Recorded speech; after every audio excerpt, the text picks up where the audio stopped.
Mexico's constitution was drafted in 1917 in the midst of the Mexican Revolution that broke out before World War I, and it mainly emulates that of the United States Constitution.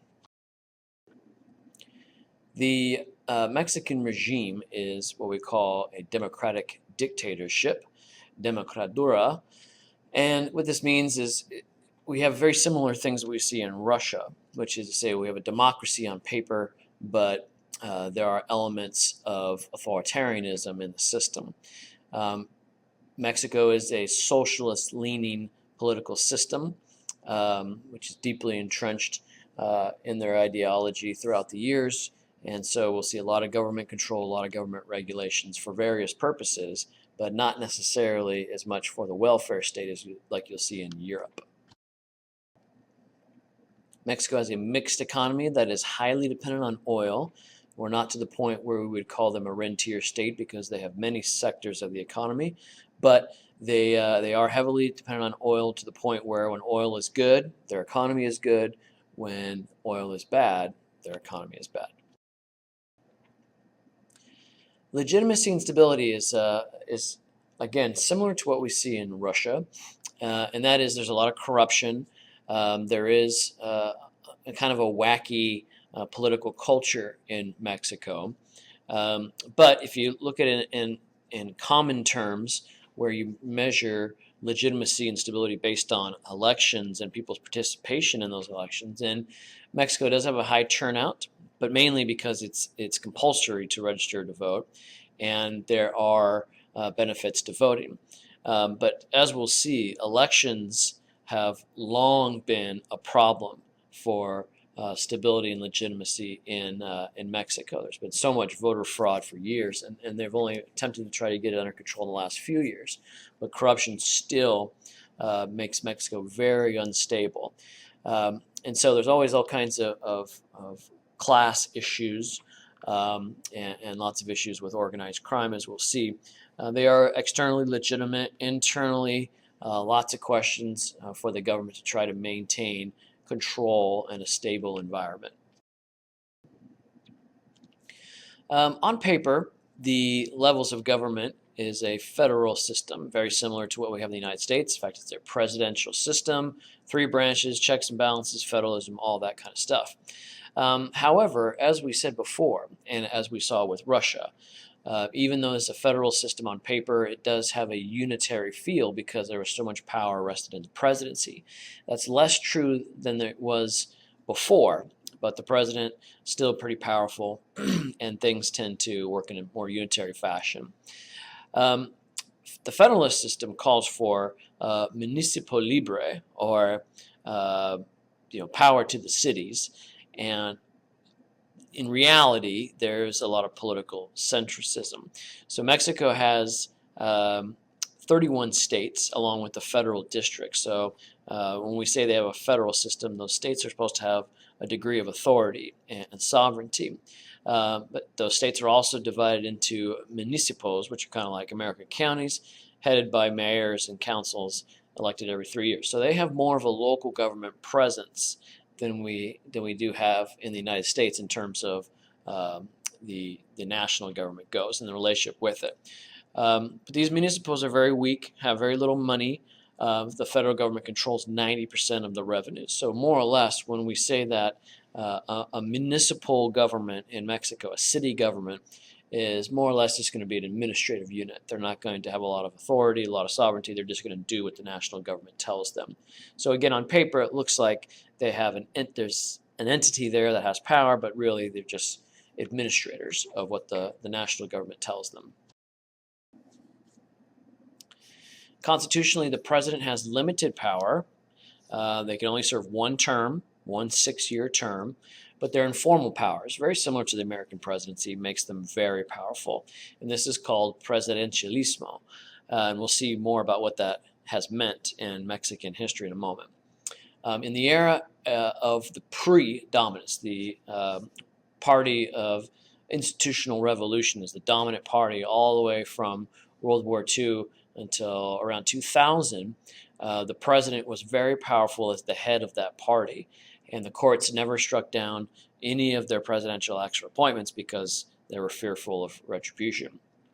The party also, or the president served as the head of the party, set policy agendas, and also named their successors. So it kind of almost established a presidential royal lineage. Things started to change in 2000 when Ernesto Zedillo, the president, refused to name his successor. And the party opted for a primary instead, and their candidate went on to lose. And as we'll see, 2000 is kind of a line of demarcation in Mexican history, especially when it comes to politics. But we almost see Zedillo falling on his sword in an attempt to establish reform, very similar to what Gorbachev did at the end of the Soviet Union. And so the president used to be almost dictatorially powerful in Mexico. These days, still powerful, but not as much as they used to be.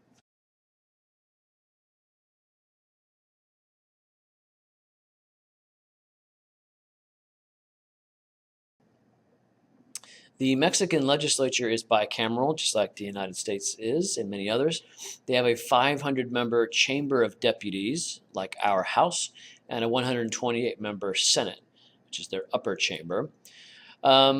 Nothing really unique here as far as legislating goes. All bills must be passed in both chambers, signed by the president. He can veto and send it back, or issue corrective veto, something the president in the United States cannot do, and request amendments. This is kind of similar to the line item veto that many governors in America have.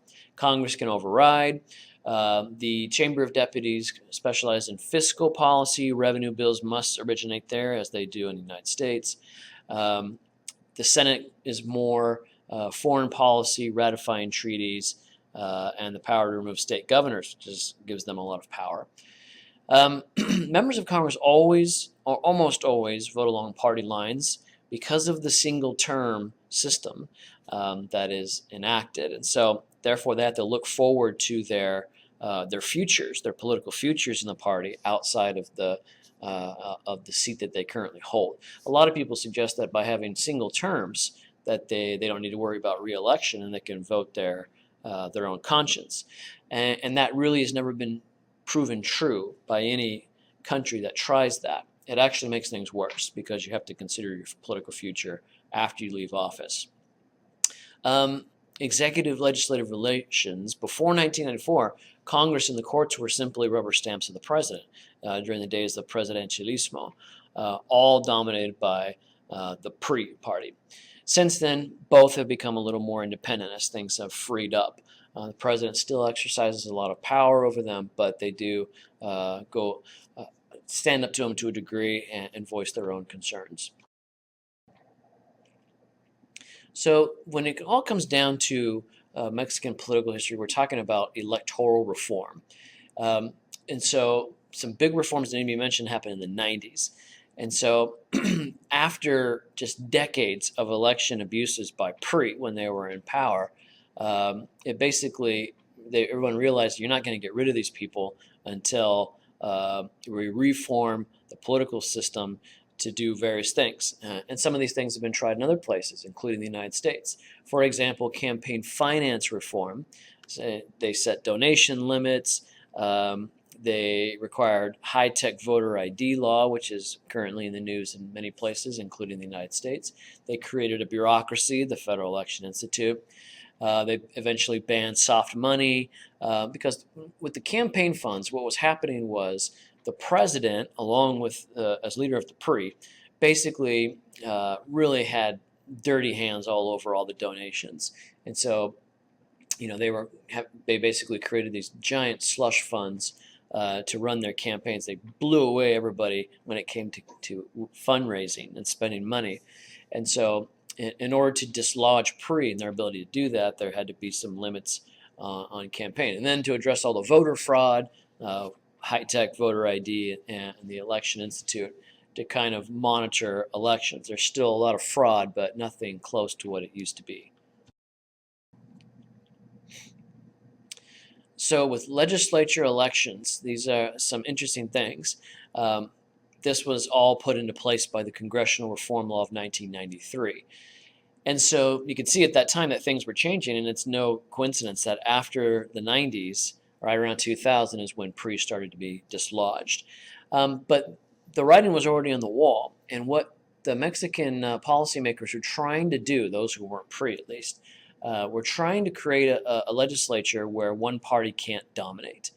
And so here's what they did. In the Senate, they have single-member district plurality elections in 32 states, and each party nominates 2 candidates. The party that wins sends both candidates to the Senate.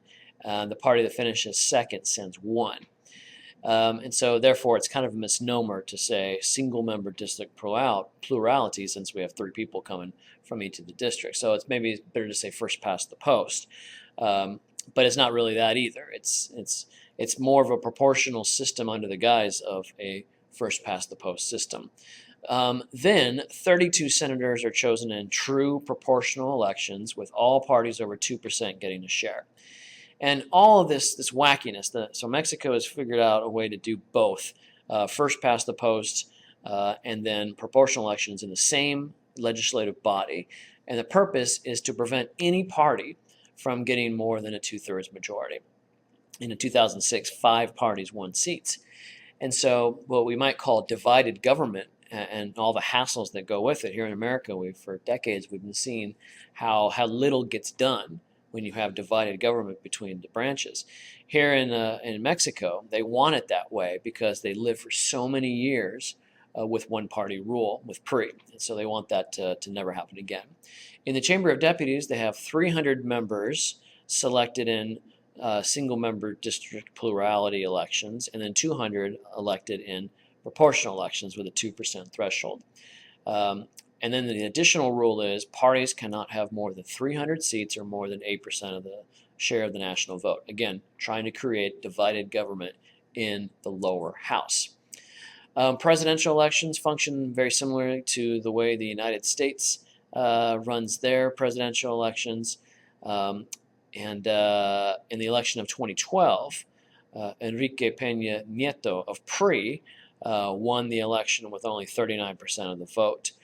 This is significant because for a long time people could say that PRI had finally been dislodged, but with Nieto's victory, now PRI is back in charge, and so a lot of people are wondering if that's going to be a return to one-party rule again. Only time will tell. So about these political parties, let's delve into the story a little bit more. So PRI was founded in 1929 in the aftermath of the revolution, and they were basically untouchable until the 1990s, as we have already articulated. The party appeals to both peasants and urbanites, which is always a powerful combination. And of course, they use treasury funds to fund their nominees' campaigns. That was the slush funds that I mentioned. They fixed elections by stuffing ballots, manipulating registration, rigging the counts. When you control the ballot box, then you really can keep your power for quite some time. And of course, only in Mexico could you have more votes cast than registered members in an election.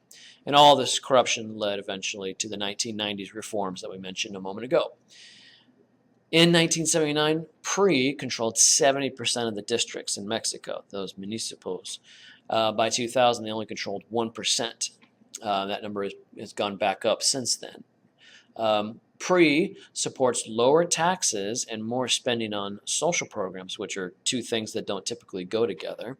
And they do their best amongst the older generation that may remember the revolution or its ideals, and also low-income, union, less educated voters. So aside from the lower taxes platform, you'll see more or less a socialist democratic ideology and platform for PRI.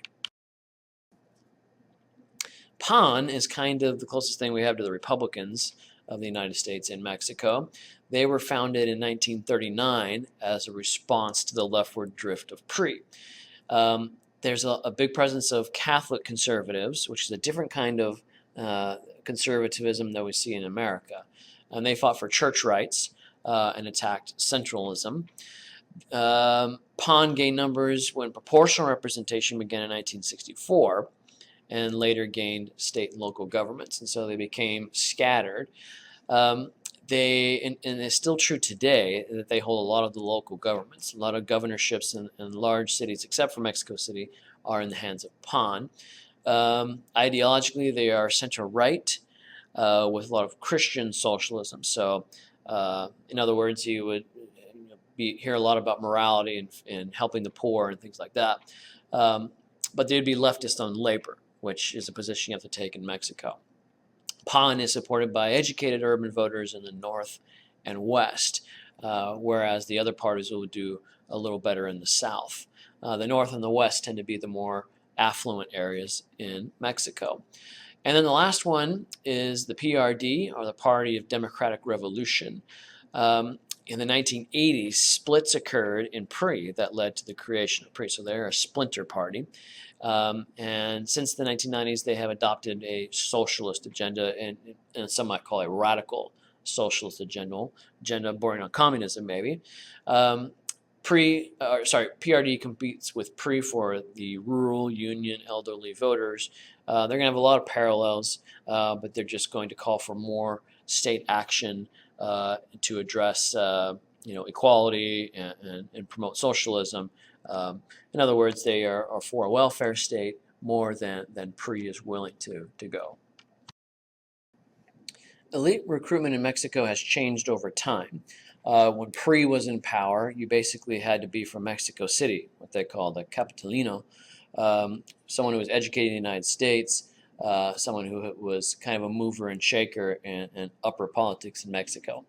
But then things changed. After PRI was ousted, Vicente Fox was president. He valued people in business. And then Calderon favored technocrats, or these Ivy Leaguers who are, again, educated in the United States. Even he himself a Harvard grad. And so it kind of depends on which party is in power and which president is in power. That decides how you climb the ladder. But it's definitely not necessarily running through the legislature or anything like that. It kind of is where you are in your education level is the main factor. By far, the most important bureaucracy in Mexico is the Federal Election Institute, at least in recent times. And that's obvious because of all the election reforms that they have instituted to try to prevent another era of party dominance like we saw with PRI. And so they monitor elections, enforce all the rules that were put in place in the 90s. The Mexican military is quite weak and discombobulated, especially when they're trying to handle drug traffickers and organized crime and other elements. They've just been overmatched. They don't have the resources or the intelligence to deal with those kind of institutions. And so it's another one of these security fails that has made Mexico be, a place where, sure, you can live a happy life in many places, but in other places it's, very much the third world, a police state, and really some pretty sketchy stuff going on in a lot of those places. The judiciary in Mexico is quite poor, and they have constantly failed in this area of criminal justice. People want the system to work, but, in the face of all the police corruption and all the brutality and the drug lords and the mafia running around, it really is difficult to get a strong rule of law. Very high homicide rate in Mexico, especially in the 90s. 75% of crimes go unreported due to fears of reprisals. Meaning the bad guys are the police, unfortunately. And you can't really call the police if someone's doing bad things because they're going to do even worse things to you. And so very local, or very corrupt local entities. PRI had always been corrupt, and you've got kidnappings that are very common. Just a lot of things that disrupt the rule of law and create a lot of corruption, a lot of violence, and illegality in Mexico. And so basically what the point is that the courts are just overwhelmed. And because you have such a strong criminal syndicate in Mexico, if you're a judge, you're going to think twice about prosecuting and convicting these criminals, who a lot of times are more powerful than the government itself. So for that reason, only 25% of crimes are reported. only of those, only 1.2 go to trial, and only 0.4% produce a sentence of more than 2 years. Basically, the judiciary is powerless in the face of all this lawlessness. Mexico has a corporatist system, especially so in the era of PRI. It has loosened up since, and so you still do have government-run interests who try to indoctrinate the people, but you do have more of a voice in the people these days. They also have patron-client networks called camarillas. Anytime you have a corrupt government, there has to be a back channel for people to get their needs met and their voices heard. And so now, through these networks, you might engage in bribery or make political promises in exchange for jobs or social benefits or something like that. Lots of illegitimate deal-making to make ends meet in Mexico. These are called camarillas. Now, Mexico poses some interesting discussions for us when it comes to the political culture and the civil society. Public opinion, I don't think there's any real surprises here where people support their political system. They're happy to have a more democratic system than they traditionally have. They're wary of corrupt politicians. We saw the same thing in other countries like Russia. Since the 80s, most Mexicans are disinterested in politics. Only about half will discuss it or be involved in it. People tend to equate democracy with social welfare more than with civil liberties. And again, I think this is Catholic socialism and its presence for so long in Mexico speaking. Caring for the poor, promoting equality, the state kind of serving people's needs is much more important to Mexicans than, say, the right to free speech or the freedom of religion, which, freedom of religion has never been a real issue in Mexico since it's so heavily Catholic. With political socialization and participation, the Catholic Church has long been the most dominant socializer of opinions, both in terms of morality and being a good citizen. So it also provides a lot of education. And so when you go through school, you're not in a public school like you are in most Western countries. You're in a Catholic school for the most part. People have to pay for their education. And so there you're going to get indoctrinated on Catholic doctrine, and therefore it will transfer into your political opinion. So they're going to condemn gay marriage and abortion, for example. They're going to pump up caring for the poor and social programs. In fact, Catholic priests could not vote until 1992. This was a major one of the big electoral reforms that took place to value the traditions of the church and further enable them to indoctrinate people more so than, say, something like PRI used to do. Schools, both public and private, follow government-approved textbooks that stress economic progress and presidential supremacy, especially in the era of PRI. Mexicans engage in voting because it's obligatory. So in Mexico, you're going to be able to say they have a high voter turnout rate, but it doesn't necessarily give you information about how much civic duty they have. And it also doesn't really measure stability or legitimacy because if it's obligatory, well, people are just doing it so that they can get their social services, which you lose out on if you don't take part. So I would say they have a kind of an average political culture. Some people are involved, some people aren't. And I don't think there's too many surprises there. The civil society does have some surprises in Mexico. Everything tells us that it would have a weak civil society.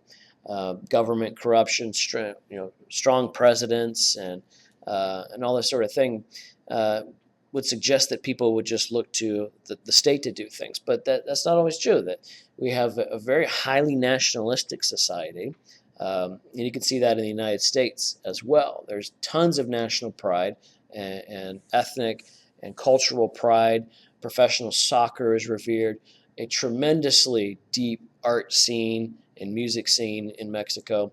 So I would even venture to say a thriving civil society in the face of things that really would suggest that they wouldn't have that, which is a strong state, lots of corruption, and lots of things to shun a civil society. But in reality, it's very, very strong. PRI used to just pressure and outright bribe media outlets to portray them favorably and impose penalties for negative reporting. So, in other words, they didn't control the media, but they could intimidate the media into doing what they want. TV was controlled by PRI through the company Televisa until the president Salinas broke up that monopoly and created competition with TV Azteca. So now you have a free market media that's going to compete for viewers and through advertising and all that sort of thing. Things have calmed down a lot since the days of PRI. So Congress has passed laws ensuring fairness in broadcasting, which is called the Fairness Doctrine, which a lot of people here in the United States want, meaning compulsory fairness, both sides presented. And so you do have controls. That has good intentions, but that all that means is government's got its hands on what is being broadcasted, and sometimes not everyone's going to be happy about the decisions that are made. Here in America, it's completely a free market thing, and you say what you want on your media outlet, and you get viewers based on that, and advertisers based on that, and as long as you meet the decency codes, you're fine. In Mexico, it's not that way. The main cleavage in Mexico is between northerners and southerners, which is basically the same as saying wealthy versus poor. As Mexico has continued to industrialize in this last century, the more wealthy they get, they kind of go up and down, but the more wealth that's generated, the more of a wealth gap exists. And so in the north and in the west, as we said, you're going to get more support for PAN and its industrial base versus PRI and PRD, which are going to support the poor interests in southern Mexico. So southern Mexico is where you're going to see a lot of the political struggle for the poor versus the elites up north. Social movements, revolutions, and coups. There's been no shortage of these in Mexico. You can go all the way back to Mexico getting its independence from Spain in the early 1800s. But of course, the 1910 revolution is massive. And this is kind of the Mexican version of progressivism that we kind of parallels what's happening in the United States.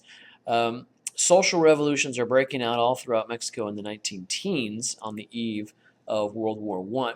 But it wasn't really the lower class, but the elites who wanted more wealth. In the United States, the elites also drove progressivism, trying to create the facade of more equality and more fairness so that they could get more votes. But Zapata and Pancho Villa used the occasion to protest the plight of the lower classes, so it does become a class conflict.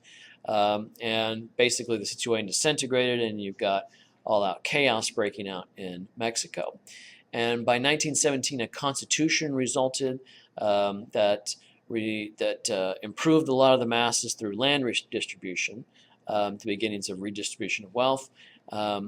And so, all the warlords were cleared out and things stabilized. And that happened quickly because World War I had broken out and really nobody else was paying attention. And so you got a lot of the reforms through at this time, which is a time in history when in the West a lot of progressive measures were going through. In the 1930s, we get the equivalent of the New Deal in Mexico, which is called the Cardenas upheaval. And so by 1930s, the peasants and urban workers increased their pressure for reform, just like they did in the United States when the Depression breaks out. And so you get strikes and demonstrations and petitions. And Cardenas responds in a way that FDR would have been proud of, increasing land redistribution, encouraging unions, nationalizing oil companies to take it out of the hands of the wealthy people that were supposedly causing this disarray. At the same time, presidentialismo begins, but democratization did not increase as well. Exact same thing happens in the United States. FDR had his own version of presidentialismo as he gave himself all kinds of powers over the free market, ran for 4 terms, but you didn't really see increased democracy. You saw more authoritarianism from the government in that stage in American history. So Mexico, as we're seeing when we look at the history, parallels the United States in many ways as things unfold. And that just goes to show that Mexico and the United States as much as animosity exists, they still have parallel histories in many ways.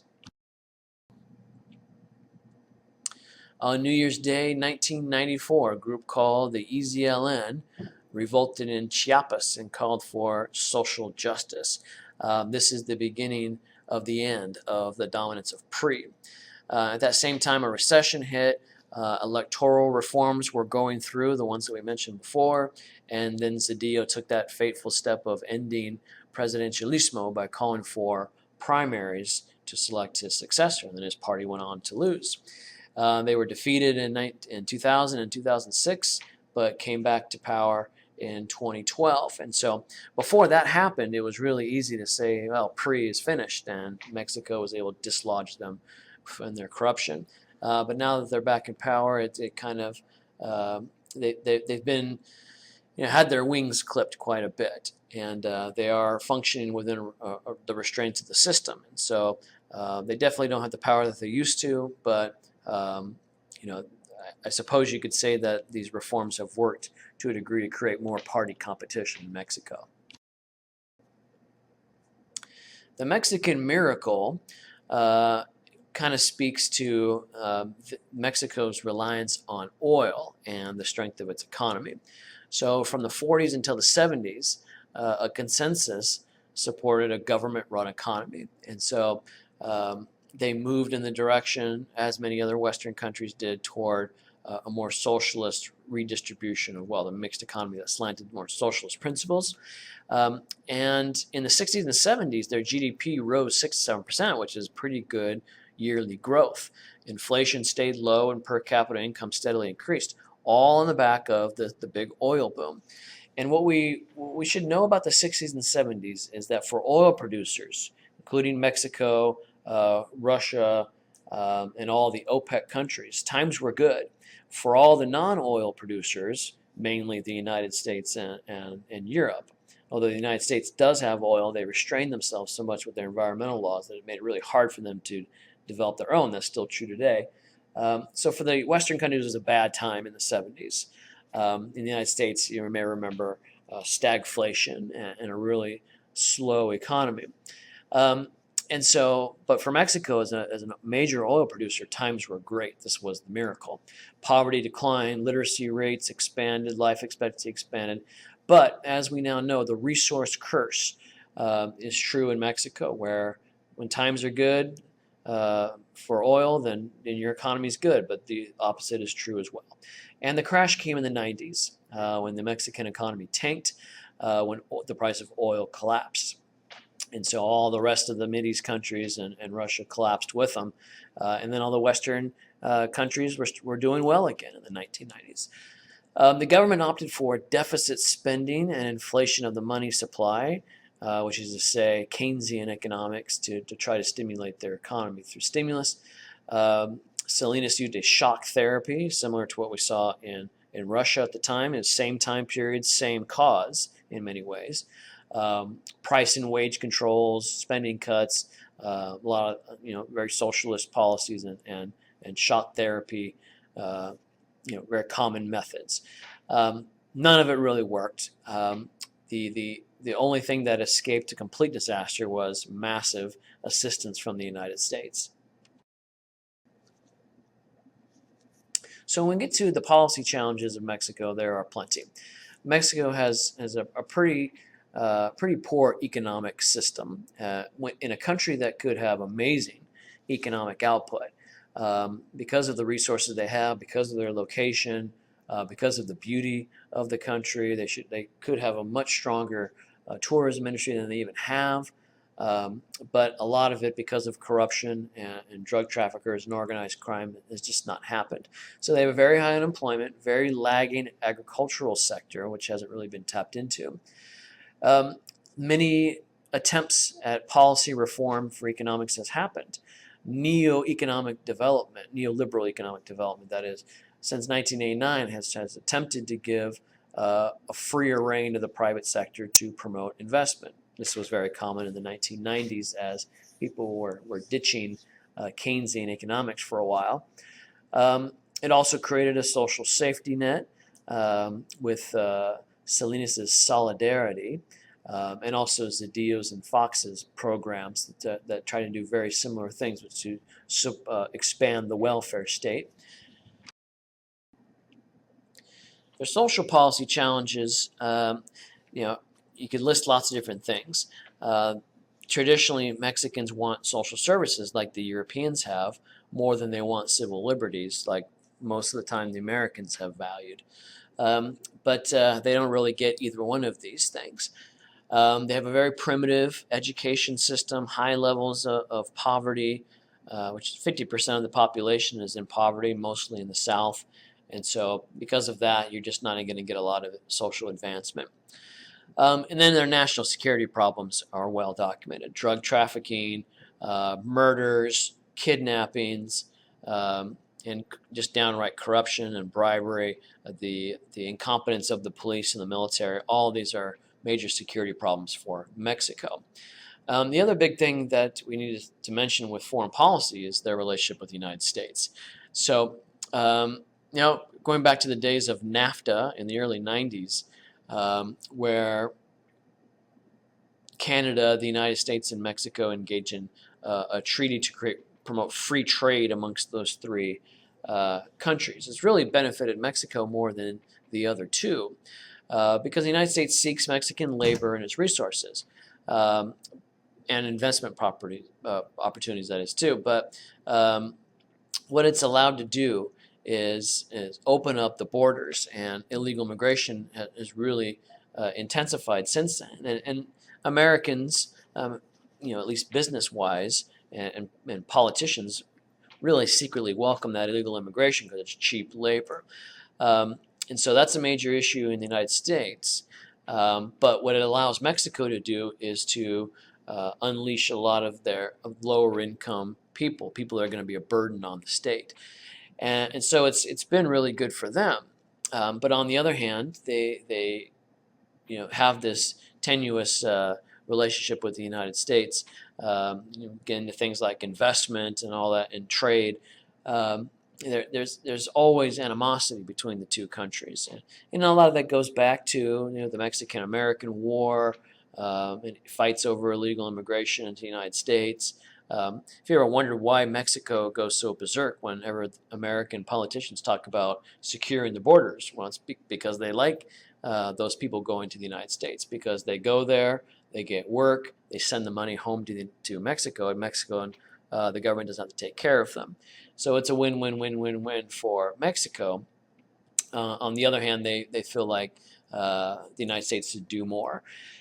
And so when it's all said and done, you've got a country that has massive policy challenges, but also massive potential, with Mexico being where it is in a very strategic location, a two-ocean country, massive tourism capabilities, lots of agricultural possibilities, industrial possibilities, and it's all there for them to succeed. They just need to deal with the problems and make it happen. And of course, they've been trying to do that for coming up on 200 years and have been unsuccessful to this point.